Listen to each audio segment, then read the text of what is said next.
Hello YouTube and welcome back to the channel. Before we get started, don't forget to like, comment and subscribe.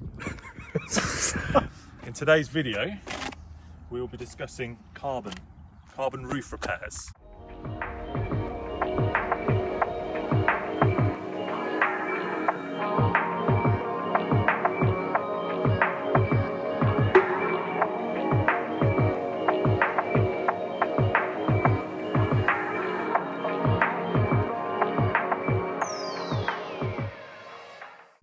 If you can look at it now, it looks beautifully shiny and glossy and perfect, but it didn't. It did not look that way a few weeks ago. So I'll be discussing what happened, a bit of controversy actually with BMW about what happened there. Yeah, how bad the damage was and who I went to, how they repaired it, and the costs involved as well. Yeah, so stay tuned.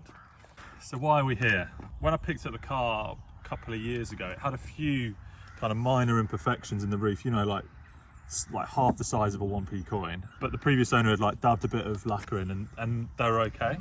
So I kind of left it as it was, because I thought it wasn't worth spending the money and getting it repaired. But I stupidly left a bit of bird shit on the front of the car. Well, I didn't see it for a few days, and when I came out to wash it, as I wiped it off, like cleaned it off, it actually started to go through the top layer of the lacquer, and it wasn't that bad. Like, it was tiny, but stupidly I didn't realise that. Swing mirror there, mate. Stupidly I didn't realise that if I didn't do something about it, it would get worse. But then what made it really bad? So it went from being like a half a 1p or something at the front. It was that side. I took it into BMW stupidly just to get an oil service. I should have taken it to somebody else. I know, don't go to BMW, but I probably shouldn't say that, should I? I only take it to a specialist now, so I don't take it directly to BMW. I made that mistake once and I won't do it again. They obviously wash your car for you with a very high pressure power washer jobby, and I didn't ask for it, but I guess it's kind of my fault as well, because I did have a tiny little bit of lacquer peel, and they washed it with this high pressure washer, and it ripped up, like, I want to say, like almost the size of your palm. Do you have a picture of that as well? I have, yeah. This is Insert what that looked picture. like. Bam. So this is the worst thing. So I go to pick it up in the evening at BMW. They're like, here's your keys, Mr. Wakeham. Thank you very much for your time, kind of thing, and your money. And your money. And your money. And I walk outside and it's dark, and I'm like, what is that on my roof? And I'm like, what on earth is that? It's like size of your palm, fully lacquer peeled all the way off. And they didn't tell me. So I went back in and I was like, look, you've done some damage to my car. And they were like, we're closing now, email us tomorrow, kind of thing. And I was Closing. Like, I was quite peeved, as you can imagine. So the next day I emailed the guy, and obviously they take no responsibility. It was damaged before, which I guess it was, but at the same time, like, don't just give me the keys back and don't, like, as if nothing's happened. Yeah. Like, it looked horrendous as well. So I was like, oh crap, what do I do now? So I got some clear lacquer, because I realised that the lacquer will keep peeling off if I didn't do anything about it. So as a botch job, I got some clear lacquer, kind of like filled it in so then it wouldn't get any worse. And I thought to myself, like, is this even repairable? Like, am I actually just gonna have to get a full carbon roof? And did you got pictures of that? I've got pictures of that, bam. Boom.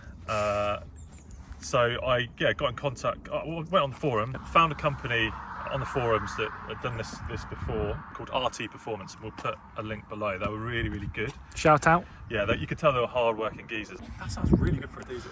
So we've just heard an SQ5 hammer blast, and the best sounding diesel I think I've ever heard. anyway, RT Performance. RT Performance did an amazing job. They had it for a few days. There's some photos here of, like, they fully stripped it back. And I was like, oh my god, it looks like it's never going to be fixed again. And then I think the process was they stripped all the lacquer back. He said something about a layer of resin and then layers of lacquer, but it's come out like brand new. Glorious. There's not even. We'll do some lovely cinematic shots to show it on off. camera, but we'll try and do some cinematics of it and get some good. It's a bit cloudy now, so you can't really see, but it cost us £650, so it wasn't cheap. I would have expected worse, to be honest, especially for a full carbon. Yeah. I mean, they had to take all the trims off, they had to take this off, but they've done an amazing job. So I'm super happy. All in all, super happy. If you've got any damage to the lacquer, which a lot of these E92s do now, don't fear, you can repair it at a cost. So just slight negatives.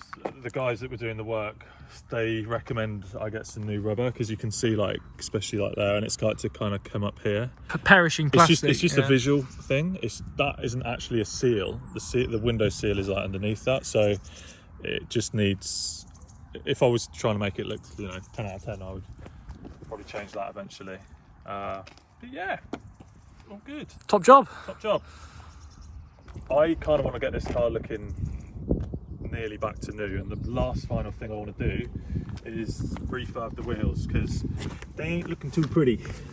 I've got on all the wheels, I've got a bit of curb rash, so once I've done that, it will be looking very good. Very good. Thanks for watching, guys, and if you want more content on M3s, just don't forget to like and comment. And if you've got any other kind of experience on, well, have I been stung by how much I paid for that, probably, or any other kind of general M3 stuff, yeah, comment away. Any BMW dealer related stories as well, chuck them in below. How have you been dealt with by BMW? As badly as I have, probably. Yeah, thanks, bye.